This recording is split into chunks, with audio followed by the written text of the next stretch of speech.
What's up, everybody? I'm Absurd here. Today I want to give you guys a video talking about why Clive Rosfield is not overpowered. I've been seeing like some videos on YouTube and some stuff on the internet about Clive being OP, and I just want to kind of dispel that immediately because I feel like there's been a lot of overhype on some of the DLC characters. I feel like that just happens a lot, especially. I feel like that happened with Lydia, it happened with Heihachi, and now it's happening with Clive as well. And I feel like it just kind of makes for a lot of toxic discourse when we kind of pretend a character is more powerful than they are just because they cost money. And so I kind of want to talk about that. And I also want to go ahead and provide some solid advice on how to counter Clive, because I went ahead and got Clive Diffusion really fast, starting from Tenryu, and everyone's playing Clive. It's basically just Clive mirrors right now. So if you don't want to play Clive, or if you are playing Clive and you want to win the mirror match more often, this is going to be like a kind of how to counter Clive video. So make sure to like and subscribe, and let's go ahead and get right into it. So first of all, in order to counter Clive, you have to understand what Clive wants to do. What Clive wants to do is he wants to stand around here. It's Clive's ideal range. Now, this may seem like, what the heck, Clive's ideal range is almost like range 3. Most characters can't really hit you with many threatening moves from here, but Clive can, right? So that's what Clive wants to do. He wants to hang around here and kind of use his just range and play on your timing. He wants you to run in at the wrong time and hit you with one of these. Because this is probably Clive's best move right here. Forward 1+2. It has great homing. This move is great at considering the space, so you want to be careful around sidestepping a Clive that's threatening this. The rest of his moveset is pretty linear, but this is really strong. Obviously, this counter hit launcher very strong, which is why he wants to play from this range and try to, counter hit you. So you don't want to let Clyde get away from Clive. I always say Clyde on accident. You want to be up here versus Clive, god damn it.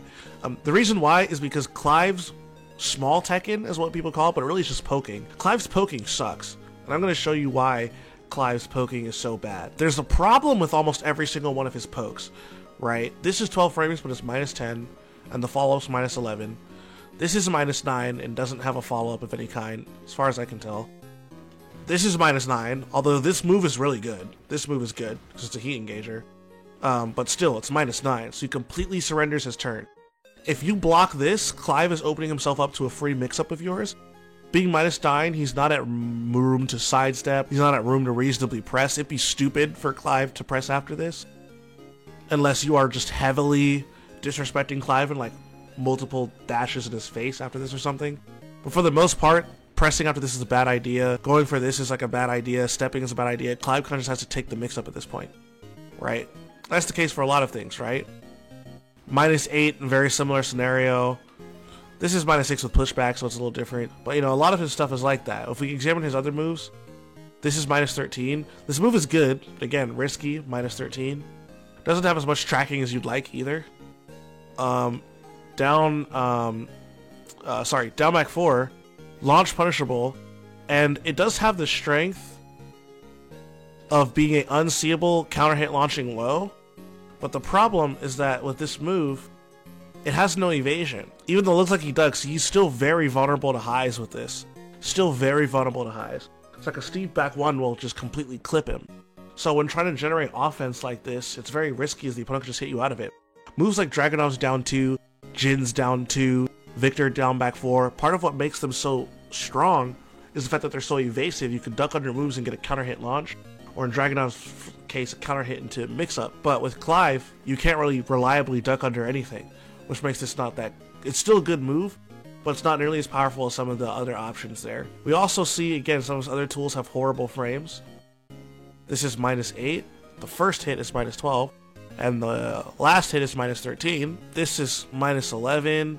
This is -13, this is -15, the mid is -10, the mid-high is launch unless you cancel into Phoenix Shift, and because you're only +6, Clive has to go for an unsafe mix-up option to avoid getting, pressed out of, so that is an important factor as well. Clive's frames are just bad. All of his good moves are like slow. His good moves are 16 frames or faster. So if you overwhelm him with a bunch of pokes that kind of build plus frames of momentum, you're gonna have a really good time against Clive. You just stay in front of him properly, like poke him down, just whittle at him. And lastly is that Clive's main way of starting offense, which is running 2. Running 2 is his only way to get to this +14 on block. The reason why this is important is because this is the only time he can go for the 1+2 option or the Hell Sweep without being jab interrupted. So I'm going to go ahead and set Kazuya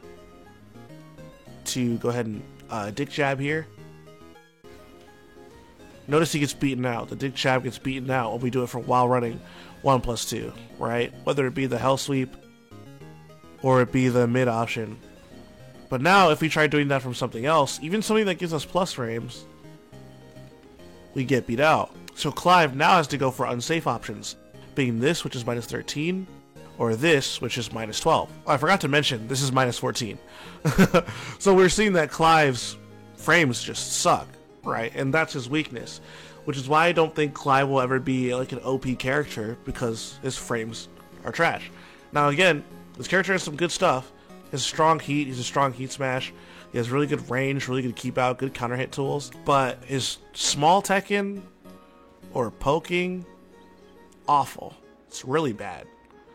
It is really bad. He has a few decent tools, but these tools are just exclusively worse versions than already existing tools. So the main tip that I want to kind of give you guys to face off against Clive, stay in Clive's face, try to really whittle him down a lot with poking, and try to read when Clive is going for his while running too, because that move is so horribly slow and linear. You can either sidewalk it or you can side roll it very easily. So hope you guys found this video helpful. Make sure to like and subscribe, and I'll see you guys in the next video.